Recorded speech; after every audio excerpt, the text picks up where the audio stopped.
ஏழாம் வகுப்பு மாணவர்களுக்கு அரையாண்டு தேர்வுக்கான தமிழ் ஒரிஜினல் கொஸ்டின் லாஸ்ட் இயரில் நடந்து முடிஞ்சது அப்படின்னாலும் இதில் இருக்கக்கூடிய கேள்விகள் மட்டுமே படித்தாலே நீங்கள் எந்த டிஸ்ட்ரிக்டாக இருந்தாலும் அட்டன் பண்ண வேண்டிய எல்லா கேள்விகளும் அட்டன் பண்ணலாம் அப்படிங்கிறனால வீடியோவை ஃபுல்லாக பாருங்கள். வீடியோ முடிஞ்ச அளவுக்கு உங்களுடைய ஃப்ரெண்ட்ஸ்க்கு ஷேர் பண்ணுங்கள். அடுத்து இங்கிலீஷ், மேக்ஸ், சயின்ஸ், சோசியல் 5க்குமே நம்முடைய சேனலில் வீடியோ தொடர்ச்சியாக வந்துகிட்டே இருக்கும். சேனலை சப்ஸ்கிரைப் பண்ணியிருந்தீங்கன்னா மட்டும்தான் அந்த வீடியோஸ் மிஸ் பண்ணாமல் பார்க்கலாம்.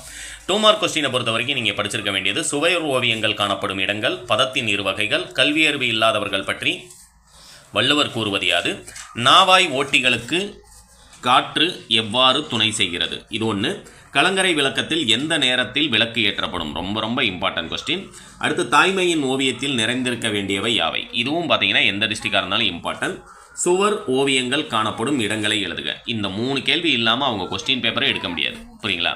அடுத்தது பார்த்தீங்க அப்படின்னம்னா உங்களுக்கு அதுலேயே 2 மார்க் கொஸ்டினில் இன்பத்தமிழ் கல்வி பாடலின் மையக்கருத்தை உங்களுடைய சொந்த நடையில் எழுதுக. இது வந்து ஒரே நடையில். கப்பல் செலுத்தும் முறையை அகநானூறு எவ்வாறு காட்சி விளக்குகிறது, சிறிய நீர்நிலைகள் கடல்களையும் கடக்க தமிழர்கள் பயன்படுத்திய ஊர்திகளின் பெயர்களை எழுதுக. சிறிய கடல்களையும் கடக்க தமிழர்கள் பயன்படுத்திய ஊர்திகள். அடுத்து கேலி சித்திரம் என்றால் என்ன, முதல் நிலை தெரிந்த தொழிற்பெயர் என்றால் என்ன.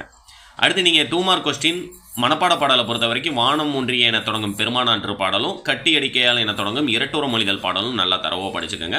அதுக்கு கீழே பார்த்தீங்க அப்படின்னா உங்களுக்கு 6 மார்க் கொஸ்டினில் எது இம்பார்ட்டன் அப்படிங்கிறத சொல்லிடுறேன். ஆழ்கடலின் அடியில், இந்த கதையை வந்து தெளிவாக படிச்சுக்கோங்க. ஆழ்கடலின் அடியில் கதையை சுருக்கி எழுதுக. மதிவாணன் பள்ளிக்கு செல்ல முடிவெடுத்த நிகழ்வை தொகுத்து. இது 2ல் எது இம்பார்ட்டன் அப்படின்னா ஆழ்கடலின் அடியில் அப்படிங்கிறது ரொம்ப ரொம்ப இம்பார்ட்டன்ட். கடிதம் கட்டுரையை பொறுத்த வரைக்கும் உங்கள் பகுதியில் நூலகம் ஒன்று அமைத்து தர வேண்டி நூலக ஆணையருக்கு ஒரு கடிதம். இதை படிச்சிருந்தீங்க அப்படின்னா எந்த டிஸ்ட்ரிக்டாக இருந்தாலும் அட்டன் பண்ண வேண்டிய ஒரு 6 மார்க் கொஸ்டின் உங்களால் அட்டன் பண்ண முடியும்.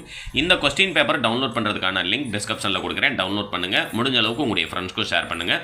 நம்முடைய சேனலுக்கு புதுசு அப்படின்னா சேனலை மறக்காமல் சப்ஸ்கிரைப் பண்ணிடுங்க. தேங்க்யூ.